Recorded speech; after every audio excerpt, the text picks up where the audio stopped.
Hello, hello, my wonderful English learners. Welcome back to the channel. I'm Eva, and sitting across from me, looking very confused by his own notebook, is my best friend, Adam. Hey everyone! And hey, I'm not confused, Eva. I'm just mentally processing in two languages at once. It's exhausting. And that, my friend, is exactly why we are here today. We're talking about how to stop being a human dictionary. You know, when you hear an English word, translate it to your native language, think of a response, and translate it back. Oh, I call that the loading circle of death. My brain just spins. It makes me speak so slowly. Exactly. To speak fluently, we have to cut out the middleman. We need to go straight from idea to English. Today, we're going to show you how to train your brain to live in the English zone. Ready to get motivated? I'm ready. Let's break some old habits. Okay, Adam, let's start simple. Beginners always ask, how do I start thinking in English if I don't know many words? My tip, label your life. Like putting sticky notes on my forehead? Teasingly. Adam. Human. Mostly friendly. Not quite. I mean, when you look at an object, don't let your brain say the word in your language. When you see your coffee, look at it and force your brain to whisper, coffee. So instead of seeing an apple and thinking manzana or apfel, I just see the red round thing and my brain goes apple. No translating, just naming. Precisely. It's about building a direct bridge between the object and the English word. Do this for 5 minutes a day while walking around your house. Table, chair, window, cat. I tried that this morning with my breakfast. I looked at my egg and said, egg. It felt powerful. A bit weird, but powerful. Okay, Eva, I can name my eggs, but how do I talk without translating? This is my favorite part. We call this small talk with yourself.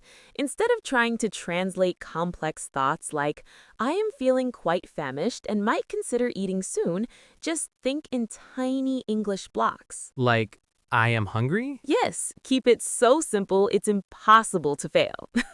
While you're brushing your teeth, think, I am tired. The water is cold. The brush is blue. Wow, Eva, you're a real philosopher. The brush is blue.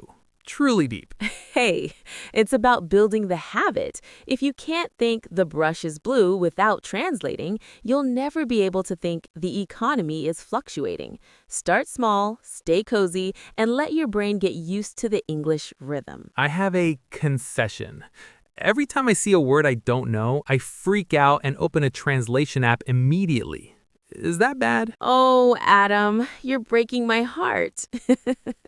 When you do that, you're telling your brain, don't worry, you don't have to work, the app will save you. It's a safety blanket. It's warm and fuzzy. But it keeps you stuck. Instead, try to guess. If I say, the weather is so gloomy, I just want to stay in bed, and you see the clouds and rain, what does gloomy mean? Dark, sad, gray? See, you didn't need a dictionary. You used your detective brain. When you guess, your brain creates a much stronger memory of the word than when you just read a translation. So more guessing, less clicking. I can do that. I'm a great detective. Call me Sherlock Adam. We're getting there. Now, let's level up. I want you to become the narrator of your own movie. Oh, I love this. And Adam reaches for the cookie. He wonders if he should eat it. He eats it. It is delicious. Exactly. That is perfect. Do that throughout the day. I am opening the door. I am walking to the bus. I see a dog. The dog is cute. It's actually really fun. It makes boring chores feel like an adventure. And because I'm describing what I'm doing as I'm doing it, there's no time to translate. That's the secret. You're matching the action to the language in real time. It's the fastest way to wire your brain for English. Okay, Adam, I'm throwing the old picture challenge out the window. Let's try something that doesn't just train your brain, but also fuels your soul. We're doing the gratitude stream. Ooh, sounds fancy. Do I need a yoga mat for this? No yoga mat required. Here's the rule. I want you to tell me 3 things you are grateful for right now, but you have to describe why using only the simplest English you know. No searching for big words, no translating from your poetic side, just raw, honest English. Okay, let me focus. Whew. Number 1, I am grateful for this coffee. It is warm and it makes my brain wake up. Number 2, I am grateful for my old sneakers. They are not pretty, but they take me to beautiful places. And I am grateful for this conversation. It makes me feel like I am finally enough, even with my mistakes. Softly, Adam, that was beautiful. Do you see what just happened? You weren't thinking about grammar rules or how to say the perfect sentence. You were sharing your heart.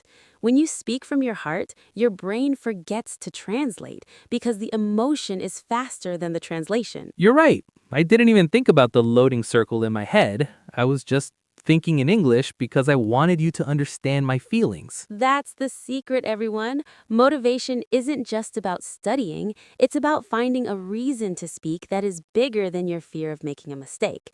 When you connect your English to your joy, the translation trap disappears. Teasingly, wow, Eva, you're getting all deep on me. Now I'm motivated and I want to give you a high five. High five accepted. Now, let's keep that positive energy moving into our next tip. You know what helps me, Eva? Emojis. Seriously. Tell me more, Mr. Tech Savvy. Well, instead of connecting the English word happy to my native word, I connect happy to an emoticon. I try to see the feeling or the image instead of the text. That is brilliant, Adam. Honestly, our brains love images. When you learn the word sunflower, don't write the translation in your notebook. Draw a little sunflower. Exactly. My notebook looks like a coloring book now. Teasingly. It's much prettier than yours, by the way. Hey, my notebooks are professional. But you're right. The goal is to link the sound of the English word directly to the image in your mind. No language middleman allowed. Okay, Eva, last question. I'm scared. What if I think the wrong thing? What if my internal English is full of mistakes? Adam, listen to me. Your brain is a playground, not a courtroom. A playground.